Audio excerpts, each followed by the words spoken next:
한번 따라 하실까요? 기다림의 대가 시므온. 기다림의 대가 시므온. 오늘은 교회의 절기로 대림절 두 번째 주일이라고 합니다. 기독교는 절기의 종교입니다. 우리 기독교가 지키는 절기를 은총의 절기 그렇게 이야기합니다. 절기 안에 놀라운 은혜와 은총이 가득 차 있다 그런 말입니다. 그러므로 어떤 의미에서 보면 절기를 잘 지키는 것이 신앙생활을 잘 하는 것이요, 절기 속에 담겨있는 은혜와 은총을 잘 누리면 복을 받을 수 있다는 의미도 된다는 사실을 기억하시기 바랍니다. 우리 기독교의 많은 절기 중에 핵심 절기는 부활절과 성탄절입니다. 그런데 이 두 절기에는 공통점이 두 가지가 있는데, 하나는 둘 다 기쁨의 절기라고 하는 주제를 갖고 있을 뿐만 아니라 또 다른 하나는 이 절기 앞에 반드시 이 절기를 준비하는 기간이 있다는 사실입니다.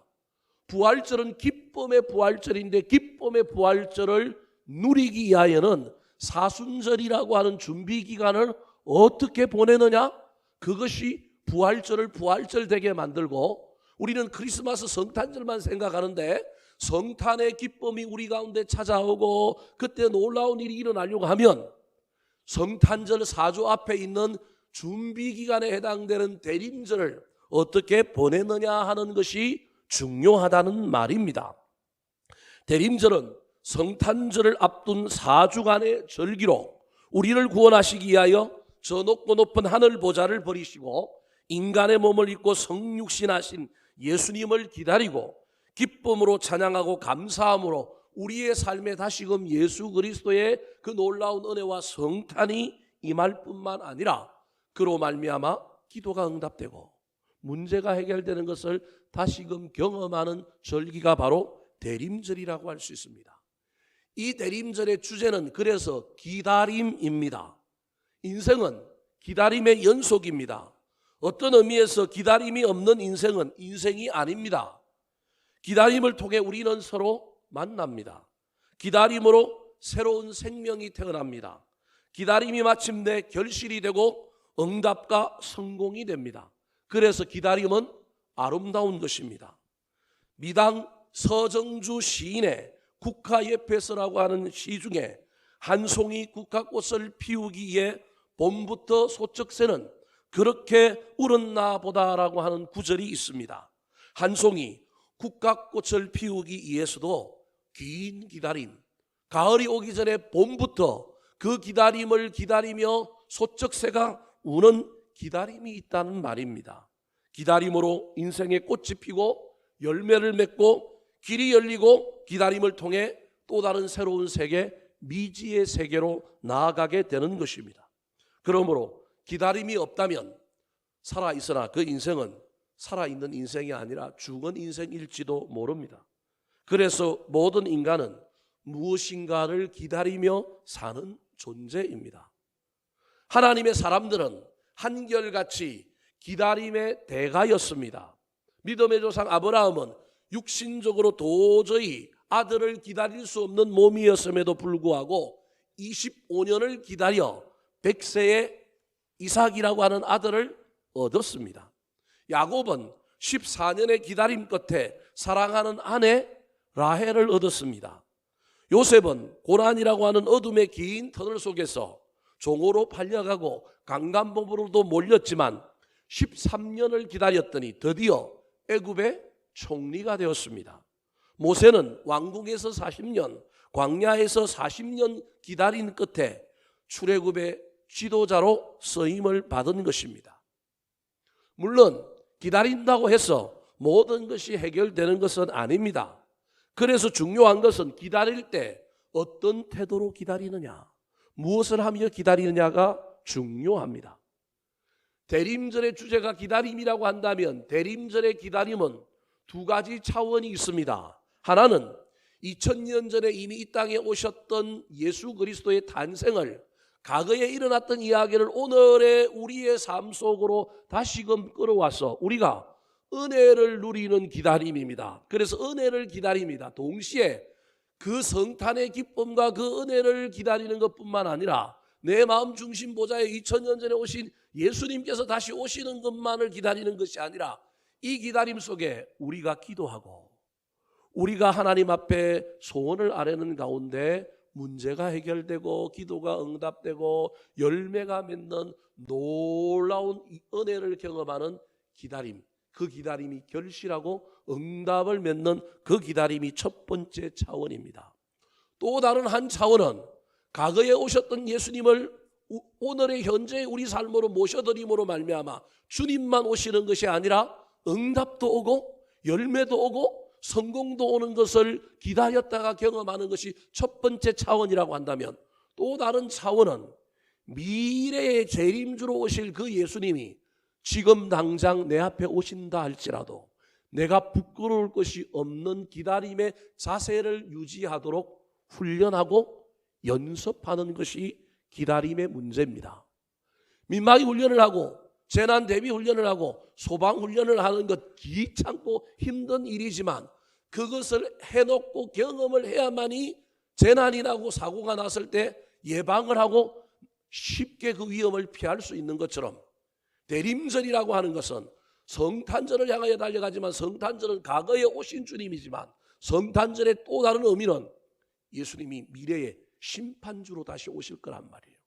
그 주님을 지금 당장 오더라도 이 연말에 특별히 우리가 주님 오신다고 하는 가정하에 내 신앙을 돌아보고 내 삶을 돌아보고 내 신앙의 태도와 자세를 주님 오셨을 때 부끄러움이 없을 것으로 준비하고 훈련하는 기간이 바로 이 기간이라는 것입니다.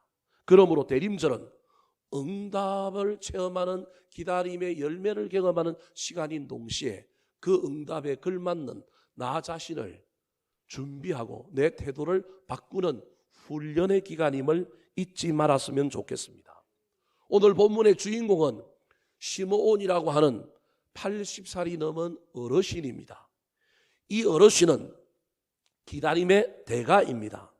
그의 기다림은 헛된 기다림이 아니라 그가 기다렸던 메시아 예수 그리스도, 비록 아기지만 그가 오랫동안 고대하고 기다렸던 그 아기 예수님을 죽기 전에 눈으로 보고 만남으로 말미암아 그의 기다림은 헛된 기다림이 아니라 응답이 되었고 결실이 되었고 열매 맺는 그 놀라운 경험을 하게 됩니다. 또한 그의 기다림은 그 아기 예수를 기다리는 동안에 그의 삶이 거룩해졌고 그의 신앙의 태도가 더 근사해진 놀라운 이야기가 오늘 본문 안에 담겨 있는 것입니다. 오늘 본문 말씀을 상고할 때 기다림의 대가와 명인이었던 이 시므온의 삶을 통해 우리도 은혜 받고 도전받아 이 연말에 하나님의 놀라운 은혜와 기도의 응답을 기다리는 자가 되어 그 기다림이 응답이 되고 열매가 되고 결실이 되는 놀라운 은혜를 경험할 뿐만 아니라 언제 주님 다시 오시든지 간에 그 앞에서 부끄러울 것이 없는 기다림의 영성을 소유한 자가 그 기다림 속에 우리를 거룩하게 만들고 신실하게 만들고 우리의 신앙의 태도를 바꾸고 훈련시키는 그 놀라운 일들이 우리의 삶에도 드러나고 나타나게 되기를 우리 구주 예수 그리스도의 이름으로 축원합니다. 자, 그렇다면 기다림의 대가 시므온의 기다림이 어떠했기에 그의 기다림은 응답과 결실의 은혜를 만나게 되었을까요? 참된 기다림의 영성을 소유한 자는 기다리는 동안에 주님 언제 오시든지 간에 부끄러울 것이 없는 거룩한 삶을 이루어내는 건데, 우리가 배워야 할 시므온의 기다림의 자세와 태도는 무엇일까요? 첫 번째입니다. 따라하시겠습니다. 성령 충만함을 힘입어 기다렸습니다. 성령 충만을 힘입어 기다렸습니다. 무엇인가를 기다리고 대망하는 사람은 절대 인간의 힘과 능력만으로 그 기다림을 완성할 수 없습니다.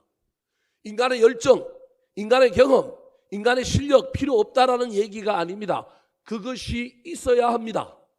그런데 그것만으로 우리의 기다림이 열매가 되고 응답이 되고 문제가 해결되고 복을 받을 수 있다면 신앙이 왜 필요하겠습니까? 세상 사람들은 기다리고 바라고 소망하고 무엇인가를 기대할 때 인간적인 모든 수단을 쓴다 할지라도 우리 믿는 사람은 그 위에다가 하나를 더 보태야 되는데, 하나님의 은혜, 성령의 도우심이어야 합니다. 왜 성령의 도우심이 있어야 하느냐 하면 인간의 힘과 능력으로 기다리면, 인간의 경험과 이성과 통계를 가지고 기다리면 상황이 좀 바뀌고 좀 시간이 더뎌지고 누가 옆에서 시비를 걸고 나를 힘들게 하면 우리 금방 절망합니다. 기다림을 지속하지 못하고 응답에 이르기 전에 우리는 포기하고 멈추고 도망갈 가능성이 많습니다. 그래 놓고는 도망갔는데도 불구하고 우리는 우리 나름대로 이유를 만듭니다. 때가 아니다. 우리가 바랬던 것이 그게 문제가 있다. 이 산이 아니다. 하지만 거기에 우리가 하나를 더 보태지 못했다는 것을 우리가 잊어버리고 깨닫지 못할 때가 너무 많습니다. 인간의 힘과 능력으로 우리의 경험으로 기다리되 그 기다림에 반드시 그 기다림을 더욱더 지속하게 만들고 그 기다림이 응답에 이르게 하는 것은 성령의 능력임을, 성령의 충만함을 사모하여 그 은혜를 힘입어야만이 우리의 기다림을 완성할 수 있다는 사실을 기억하시기 바랍니다. 오늘 본문의 주인공인 시므온이라고 하는 사람을 성경이 소개할 때 그의 소개마다 반드시 뭐가 나오느냐 하면 성령이라고 하는 단어가 함께 등장합니다. 25절 말씀 같이 한번 읽어볼까요? 시작. 예루살렘에 시몬이라는 사람이 있으니 이 사람은 의롭고 경건하여 이스라엘의 위로를 기다리는 자라. 성령이 그 위에 계시더라. 이스라엘의 위로를 기다리는 자라. 기다리는데 인간의 힘도 있고 인간의 의지도 있고 인간의 계획도 있지만 그것만 있었던 것이 아니라 이 기다리는 사람 시몬 위에는 성령의 임재가 있었다. 성령의 충만함이 그에게 있어서 그 충만함으로 환경도 문제도 뛰어넘어서 여전히 그 기다림을 지속하여 그 기다림이 응답이라고 하는 열매를 맺었다라고 하는 말입니다. 26절 말씀 시작. 그가 주의 그리스도를 보기 전에는 죽지 아니하리라 하는 성령의 지시를 받았더니 나이가 80이 넘었기 때문에 기다리는 동안에 육신은 새하여지고 점점 요단강 건너갈 날이 가까우니 마음이 약해졌단 말이에요. 그래서 안 될 모양이다. 못 만날 모양이다. 응답이 없는 모양이다. 마음이 낙심되고 지칠 때 성령의 지시, 성령의 약속이 임하니 마음이 약해지면 육신도 약해지는데 마음에 새로운 희망, 새로운 감동, 새로운 능력이 들어오니 그가 기다리는 거예요. 죽기 전에는 만난다는 거예요. 너 죽기 전에 꼭 만난다. 그 말은 안 죽으면 만난다는 얘기 아니에요. 그럼 뭐 하면 돼요? 공부를 열심히 하고 뭐 하기만 하면 돼요? 살아만 있으면 되는 거 아니에요. 그죠? 하나님의 약속의 말씀이 그에게 임하여 그 약속의 말씀을 붙들고 기다림의 열매를 향하여 달려갈 수 있게 되는 것입니다. 27절 말씀 같이 읽어볼까요? 시작. 성령의 감동으로 성전에 들어가매 마침 부모가 율법의 관례대로 행하고자 하여 그 아기 예수를 데리고 오는지라. 기다림이 아무리 신실하고 오래된다 할지라도 기다림이 열매를 맺는 때는 어떤 때에 딱 정해져 있단 말이에요. 이 때를 맞추는 것이 얼마나 어려워요. 오늘날처럼 CCTV가 있고 오늘날처럼 전화가 있는 것이 아니라 예수님 부모님에게 시몬이 전화해갖고 언제 올라올 거예요? 나 그때 약속 잡고 가서 만납시다. 이러면 좋은데 그 시대는 그런 게 없잖아요. 예수님이 난 지 8일 만에 육신의 부모였던 요셉과 마리아가 할례를 하기 위하여 어디로 왔느냐 하면 성전에 왔는데 딱 그때 이 아기를 만나도록 성령님께서 마음에 뭘 주셨다고요?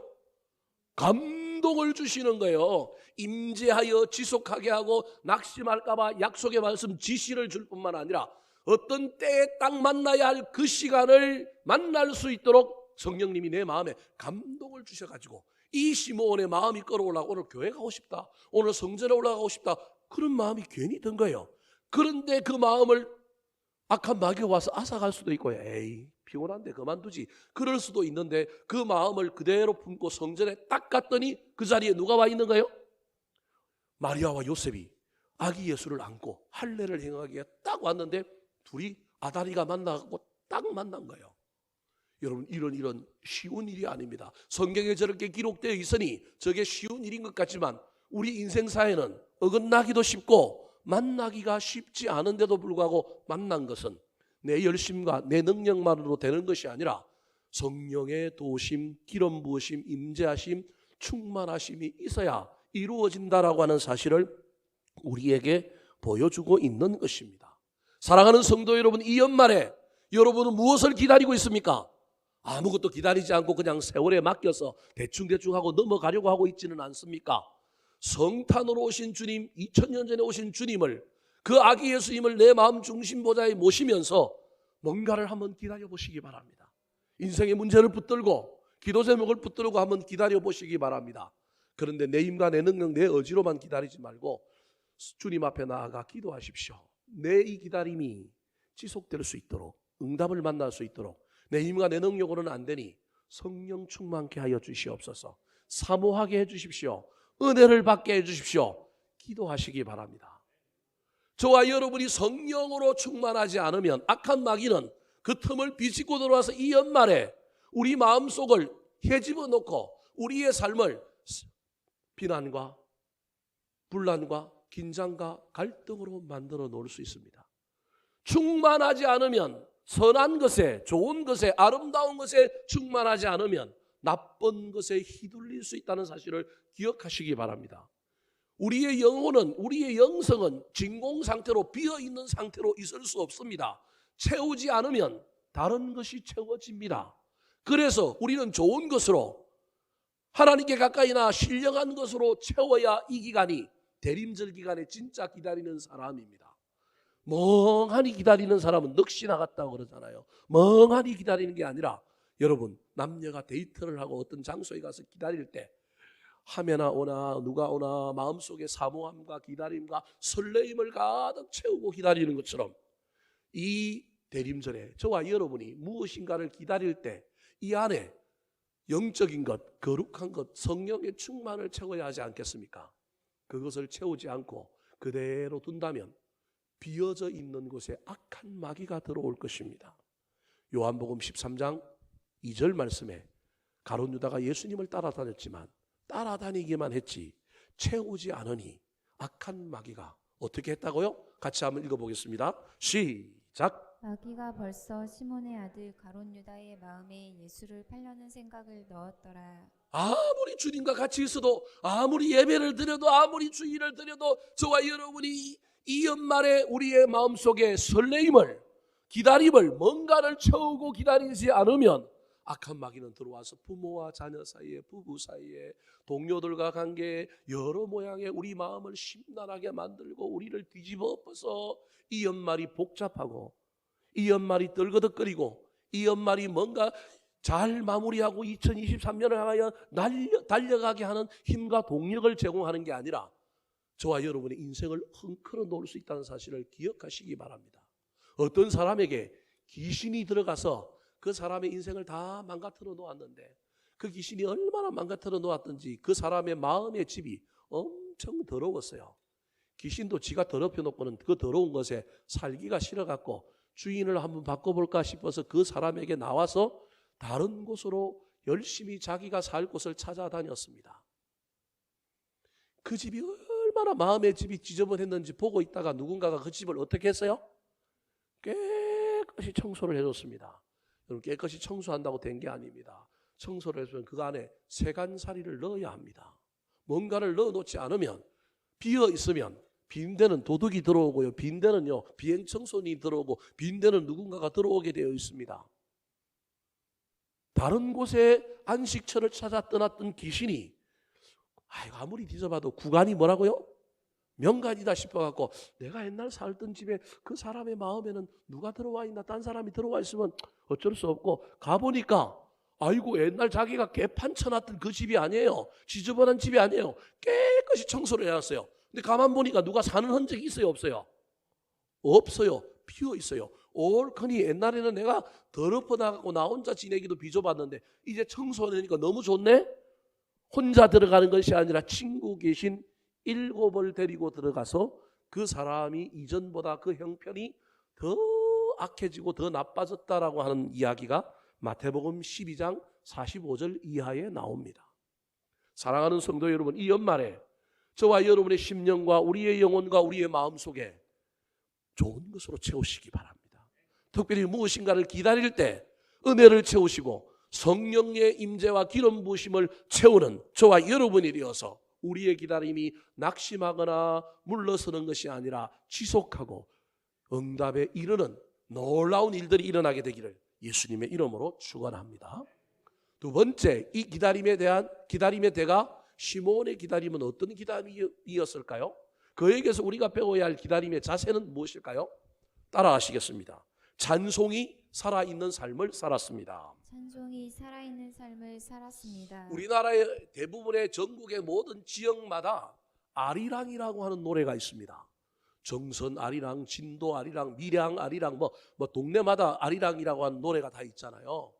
여러분, 그 아리랑의 노래의 중심에는 뭐가 있느냐 하면 애한이라고 하는 정서가 있습니다.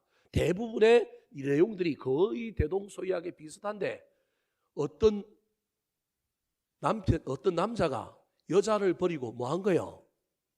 떠나갔어요. 그런데 그 님이 뭐 하기를 기다리는 거예요? 돌아오기를 기다리는 거예요. 고개 넘어. 나를 버리고 떠나님 돌아오지 않으면 심리도 못 가서 뭐 난다고요?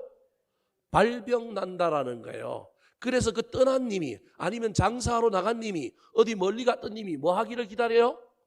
돌아오기를 기다리는 거예요. 근데 돌아오기를 기다리는데 언제 돌아올지 모르니까 그 기다림이 얼마나 지난하고 얼마나 어려워요. 아니, 올지를 알면 얼마나 좋아요. 그 시간에 딱 나가서 기다리고 마중 나가면 되잖아요. 근데 언제 올지 모르니까 기다리는데 안 돌아올 것만 같고, 그러니 그 어려운 기다림의 삶을 지속하기 위하여 뭐 하면서 기다려요? 노래하면서 기다리는 거예요. 그래서 그게 아리랑의 내용인 거예요. 여러분, 모든 기다리는 사람은 기다릴 때 슬픔의 노래든 기쁨의 노래든 노래하면서 기다리는 것이 대부분의 기다림의 중요한 정서라고 하는 사실을 잊어버리면 안 됩니다. 세상적으로도 마찬가지입니다.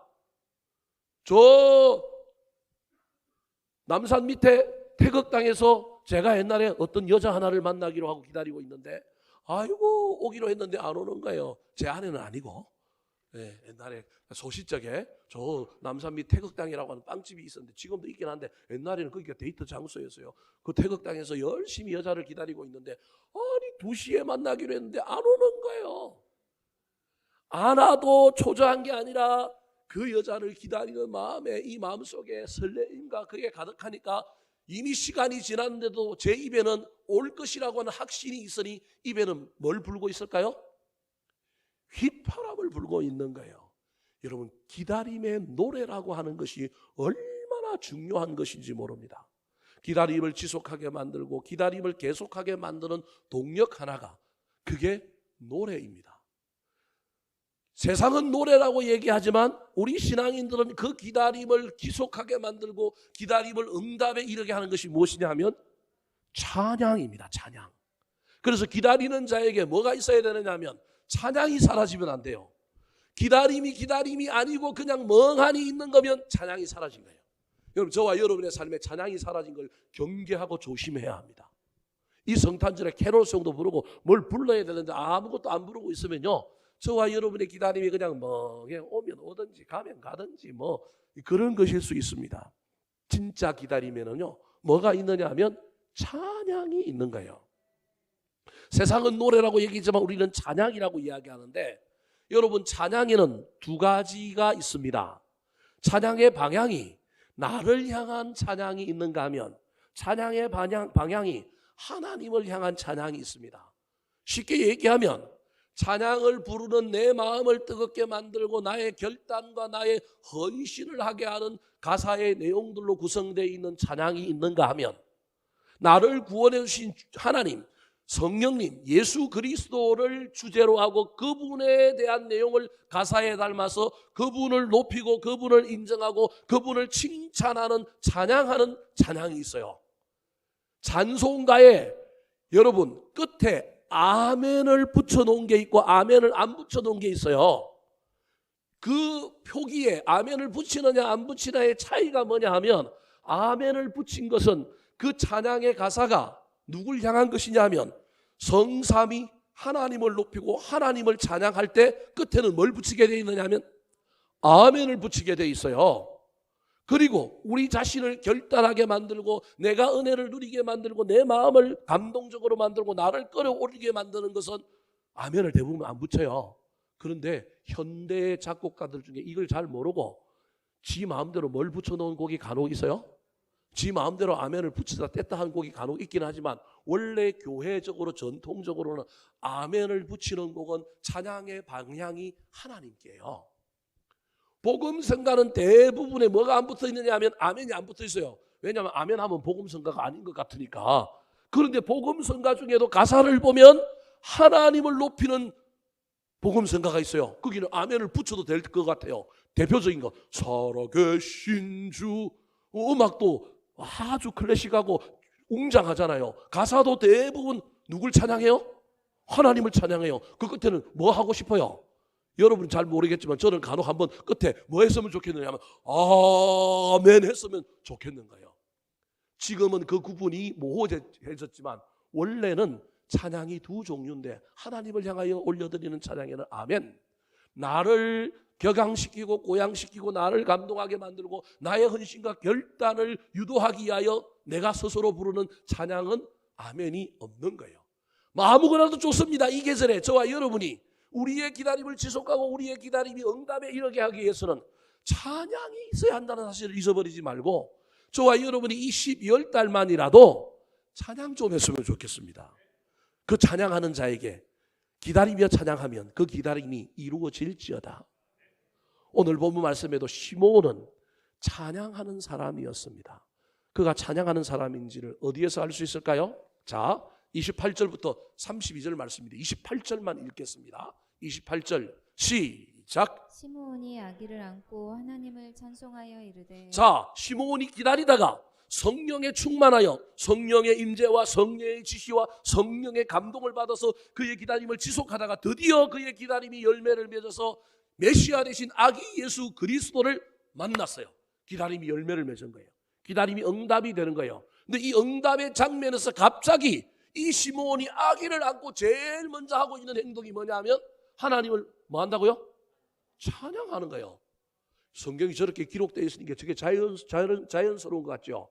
여러분 누구 집에 갔는데 누가 아기를 낳았는데 그 아기를 처음 보는 순간 아기를 안고 찬양했다. 들어보셨어요?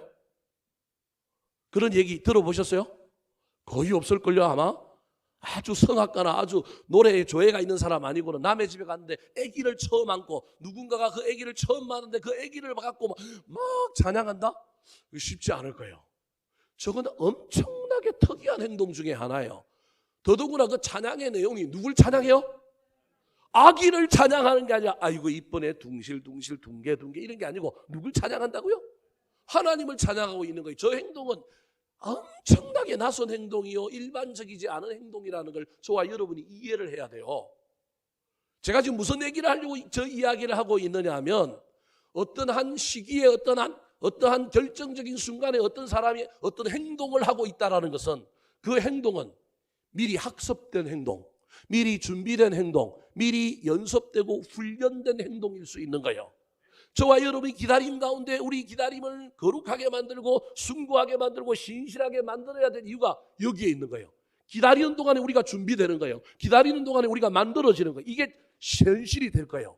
저와 여러분의 현실에 좋은 것이 나타나기를 원한다고 한다면 이게 갑자기 나타나는 것이 아니라 이전에 준비되고 훈련되고 만들어져야 나타나는 거예요.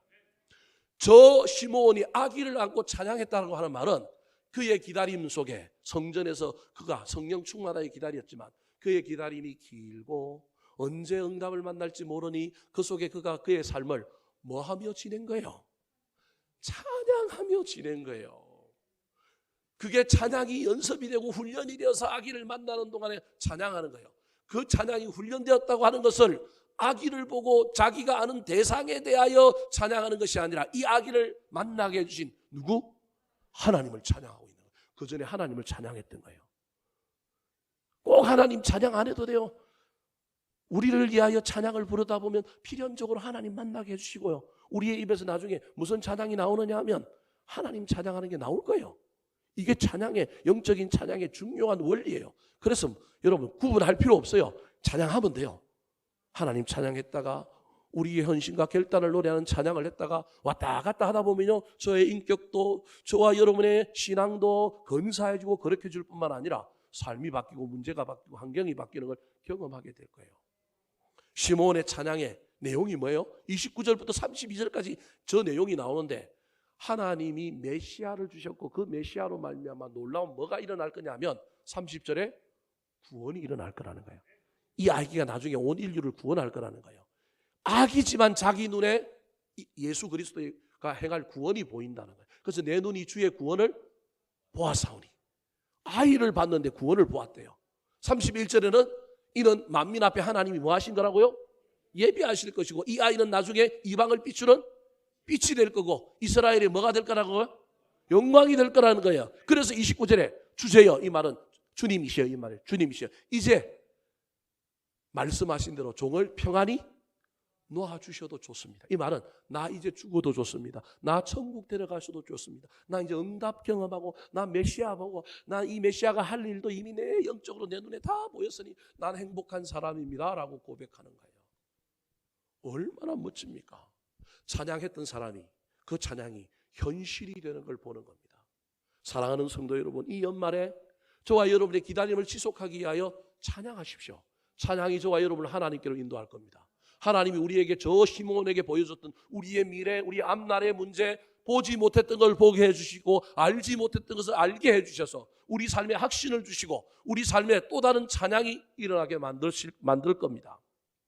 지금으로부터 250년 전에 캐나다 땅에서 일어난 이야기입니다. 이때 캐나다는 미국과 영국이 서로 쟁탈을 하려고 막 전쟁하고 있던 때입니다. 그래서 미국도 군인을 보내고 영국도 군인을 보내갖고 캐나다 땅을 막 따먹는 거예요. 그래서 지금도 캐나다는 미국하고 가까이 있지만 캐나다인데 캐나다 땅에 영국과 같은 도시가 있어요. 케벡주라고 하는 도시가 있는데 여기는 캐나다인데 미국과 가까운데 거기 영국 문화, 영어도 영국 영어를 쓰고 영국인들이 살고 있는 캐나다 땅이 있어요. 영국군과 이 미국이 이 캐나다 땅을 서로 차지하려고 점점 땅 따먹기를 하다 보니까 원래는 그 땅에 누가 살고 있었냐? 원주민들이 살고 있었던 거예요. 근데 원주민이 사는 땅으로 점점 군대가 진주하고 그 다음에 군대가 오면 철책을 쳐놓고 마을을 만드는 거예요. 아니 근데 이 원주민들 입장에서 보면 누구 땅이에요? 자기들 땅인데 이놈들이 들어와갖고 자기들 땅이라고 말뚝 쳐놓고 사람들 살게 하는 거예요. 그러니까 성질이 나니까 이 원주민들이, 이 인디안 원주민들이 다시 군사를 일으켜서 그 건설해놓은 마을을 막은 거예요. 공격하고 이런 일들이 계속되는 거예요. 하지만 무기가 훨씬 더 영국군과 미국군이 세니까 점점 인디안들은 밀려가는 거예요. 어느 한 지역에서 이 영국군이 이 인디안 마을을 습격하고 그 습격한 자리에 영국인 마을을 설치하고 사람들을 이주를 시켰어요. 침략을 당하고 또 가족들을 잃은 인디안들이 두고 보고 있다가 몇 년 후에 빼앗긴 이 마을을 다시 찾으려고 습격을 한 거예요. 근데 이때 어른들이 전부 농사 지으러 가고 마을에는 누구밖에 없었느냐 하면 아이들밖에 없었어요. 인디안들이 쳐들어와가지고 이 마을을 전부 불태우고 아이들은 전부 인디안 마을에 허드렛 일을 시키려고 아이들을 잡아갔어요. 이때 한 부모가 자기 딸을 잊어버린 거예요. 와보니까 집은 불타있고 자기 집에 있는 애는 없는 거예요. 인디안이 잡아갔는지 죽었는지 생사를 알 수 없는 거예요. 10년 넘게 이 부모가 이 아이를 찾아다녔어요. 근데 아무리 찾아다녀도 이 아이의 소식을 알 길이 없는 거예요. 그런데요, 어느 날 영국 군대가 다시금 땅을 점령하고 하다가 산속에 있는 어떤 인디안 마을을 공격하여 그 마을을 점령하게 되었어요. 인디안들이란 인디안은 다 죽였는데 갑자기 저기 인디안 모자를 쓰고 인디안 치마를 입은 아이 하나가 있는데 한 청소년, 우리로 치면 중학생쯤 돼 보이는 아이 하나가 있는데 아이의 피부 색깔이 인디안 피부 색깔이 아니에요. 영국인인 거예요. 모자는 쓰고 치마는 입었지만 인디안 복장을 했지만 외모는 영국인인 거예요. 이 영국 군대 대장이 가가지고 이상하다 싶어서 죽이지 않고 이 아이를 막사 안으로 데리고 왔어요. 이상하잖아요. 생긴 건 영국인인데 말을 시켜보니까 또 영어는 못하고 무슨 말을 해요? 알아들을 수 없는 인디안 말을 하는 거예요. 이야, 요상하다. 인디안이면 죽여버릴 텐데 인디안은 아닌 것 같은데 죽일 수도 없고 그래서 자기 막사에서 걸레 빨고 허드렛 일을 하는 일을 시켰어요. 한 며칠 지나니까 이 아이가 막사를 닦고 걸레를 빨고 이런 일을 하면서 노래를 부르는데 노래는 내 주를 가까이 하게 하면 이런 노래를 부르는 거예요. 한국말로 부르는 게 아니고 뭘로 부르다고요? 저는 영어를 못하니까 영어로 부르는 거예요. 영어로. 이상하다. 모자는 인디안 모자, 치마는 인디안 모자, 인디안 말에서 잡아왔는데 외모는 영국인, 말도 인디안 말인데 노래는 내 주를 가까이 하게 하는 거예요. 놀래가지고 야, 너 그 노래 어떻게 하냐? 대답을 못하는 거예요. 말은 여전히 안 통하는데 가만 내버려 보니까 며칠째 무슨 일이 있거나 자기 인생이 고달프거나 힘들 때마다 이 아이가 노래를 부르는데 뭘 부르냐면 내 주를 가까이 하게 하며 부르는 거예요. 이유는 이 아이가 잡혀가기 전에 부모님들이 그 마을에서 가정 예배를 드리면서 찬송가를 가르쳐 줬는데 그 중에 하나가 뭘 가르쳐 준 거예요? 내 주를 가까이 하게 하면 이걸 가르쳐 준 거예요. 어릴 때 가사 내용도 모르고 그냥 따라 불러가고 그게 인이 박혀가지고 언어는 바뀌었지만 그 노래 가사는 그대로 머릿속에 남아 있어가지고 자기 엄마가 힘들고 어려울 때마다 그 부르는 걸 어릴 때 봤단 말이에요. 그래서 자기도 힘드니까 자기 엄마가 했던 그 행동을 기억 속에 자기도 모르는 사이에 떠올리면서 자기도 걸레빠면서 뭐를 부르고 있는 거예요? 내 주를 가까이 하게 하면 이거 부르고 있는 거예요. 이 영국 군대 이 대장이 너무 요상한 거예요. 이 수수께끼가 풀리지 않는 거예요. 그래서 사람들 만날 때마다 그 이야기를 해준 거예요. 이 이야기가 소문에 소문을 넘어서 발을 달고 이 영국 사람들이 살고 있는 모든 지역에 소문이 난 거예요. 이때 이 아이의 부모, 10년 동안 찾아다녔던 이 부모들이 이 소문을 듣고 이 영국 군대의 주둔지로 찾아온 거예요. 찾아왔는데 첫눈에 딱 보는 순간 이 부모들은 이게 누군 줄 아는 거예요. 자기 딸, 옛날에 잃어버린 레지나라고 하는 자기 딸인 걸 아는 거예요. 그래서 이 딸을 붙들고 눈물 흘리고 이 딸을 데리고 가서 잘 키웠다라고 하는 전설 따라 삼천리의 이야기가 있습니다. 노래가 사람을 구원합니다. 노래가 만나게 합니다. 사랑하는 성도 여러분, 세상 사람들은 노래를 통하여 위로를 받는데 우리는 찬양함으로 능력을 받을 수 있습니다. 단순한 위로를 넘어 능력을 받고 이 찬양이 우리를 응답으로 열매로 인도하게 될 것을 믿고 이 대림절 기간에 이 연말에 저와 여러분이 어떤 기다림을 향하여 달려갈 때 특별히 노래함으로 달려감으로 응답이 되고 치유가 일어나고 고침을 받고 문제가 해결되는 놀라운 일들을 경험하게 되기를 우리 구주 예수 그리스도의 이름으로 축원합니다. 마지막으로 기다림의 대가 시므온은 어떤 자세로 기다렸을까요? 그에게 배워야 할 우리의 기다림의 태도, 신앙은, 영성은 무엇일까요? 따라하시겠습니다. 받은 은혜로 축복하고 위로했습니다. 받은 은혜로 축복하고 위로했습니다. 자, 기다리는데 성령 충만으로 기다리는 사람 낙심하지 않고 응답과 열매를 향하여 달려갈 수 있습니다. 기다릴 때 힘들더라도 찬양이 살아있으면 찬양이 우리를 응답으로 인도할 것입니다. 그 찬양은 필연적으로 하나님을 만나게 해줄 거예요. 근데 하나님을 만나고 응답을 경험한 그 사람이 여러분 기다림 속에 성령 충만과 찬양이 있는 사람은 그 삶이 거룩해지는 거예요. 그 삶이 고상해지는 거예요. 근데 이게 고상하고 거룩해져야 할 이유는 뭐냐 하면 응답 이후에 우리의 삶을 이 기다리는 동안에 했던 우리의 삶이 그대로 나타날 것이기 때문에 이게 중요해요.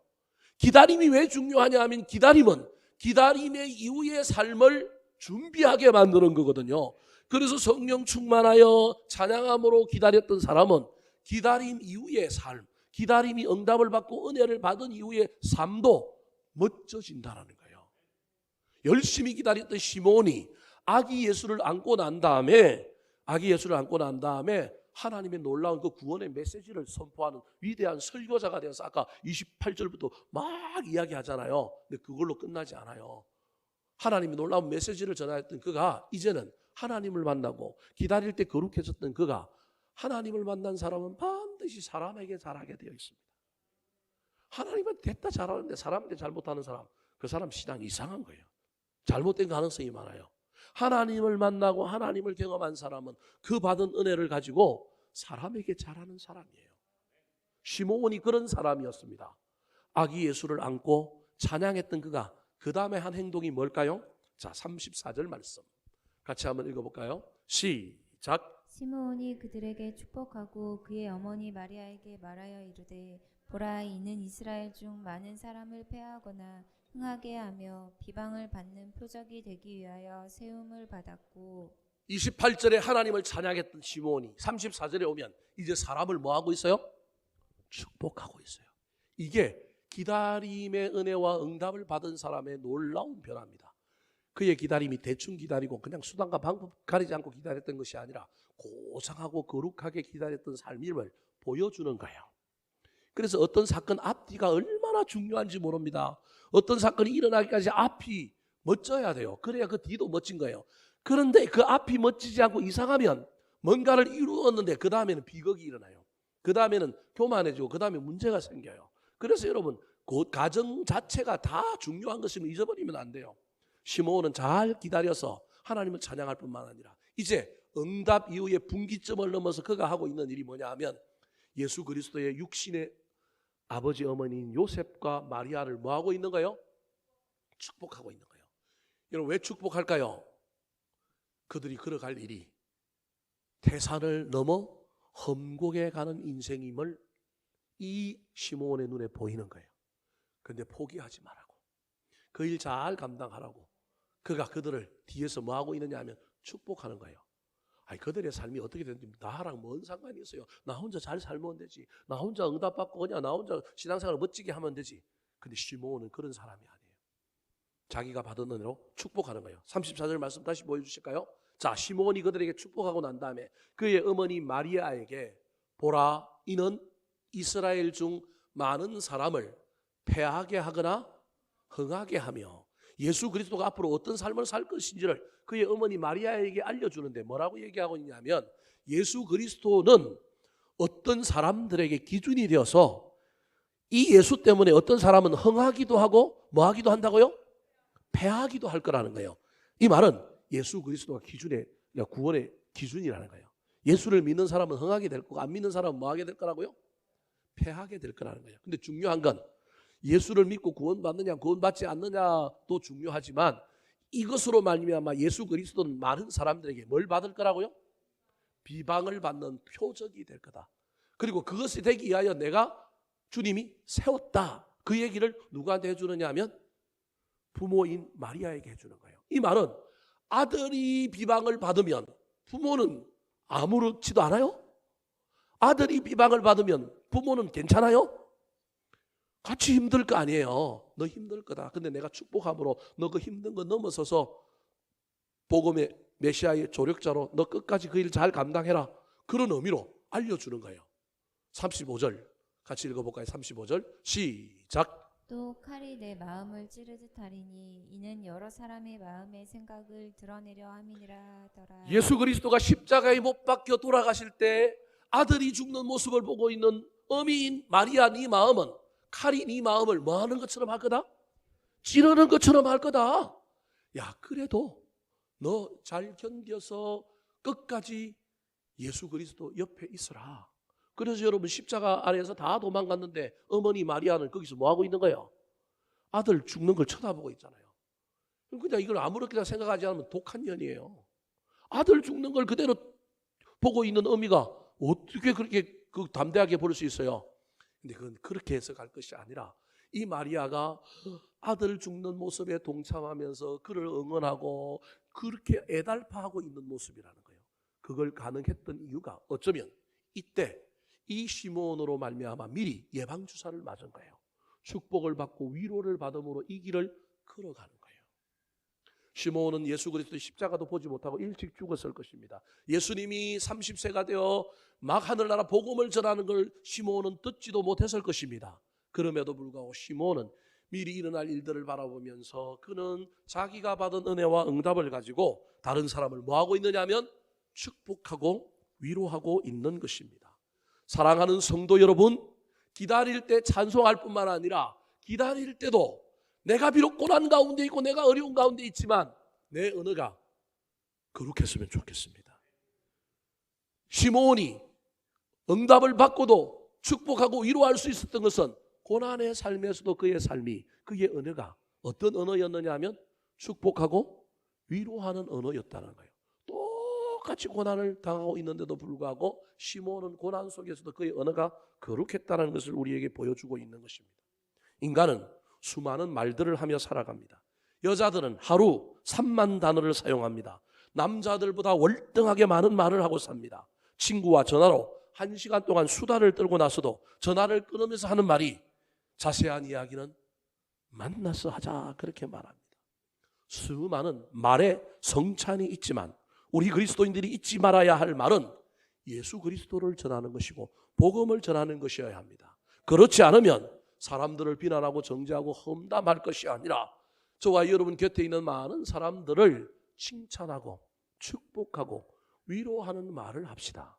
특별히 하나님께서 나에게 큰 은혜를 주시고 복을 받게 하여 주시고 건강을 주시고 응답을 주셨다고 한다면 그 응답에 놀라운 은혜를 딴 데 쓰지 말고 나 혼자만을 위하여 쓰지 말고 다른 사람을 축복하고 위로하는 데 쓰므로 말미암아 또 다른 사람이 건강하게 세워지고 더 아름답게 살아감으로 말미암아 하나님 나라가 커져가는 놀라운 일의 한 시발점이 되는 저와 여러분이 되기를 예수님의 이름으로 축원합니다. 한번 따라 하실까요? 기다림의 대가 시므온. 기다림의 대가 시므온. 성령 충만을 힘입어 기다렸습니다. 성령 충만을 힘입어 기다렸습니다. 찬송이 살아있는 삶을 살았습니다. 찬송이 살아있는 삶을 살았습니다. 받은 은혜로 축복하고 위로합니다. 받은 은혜로 축복하고 위로합니다. 기도하겠습니다.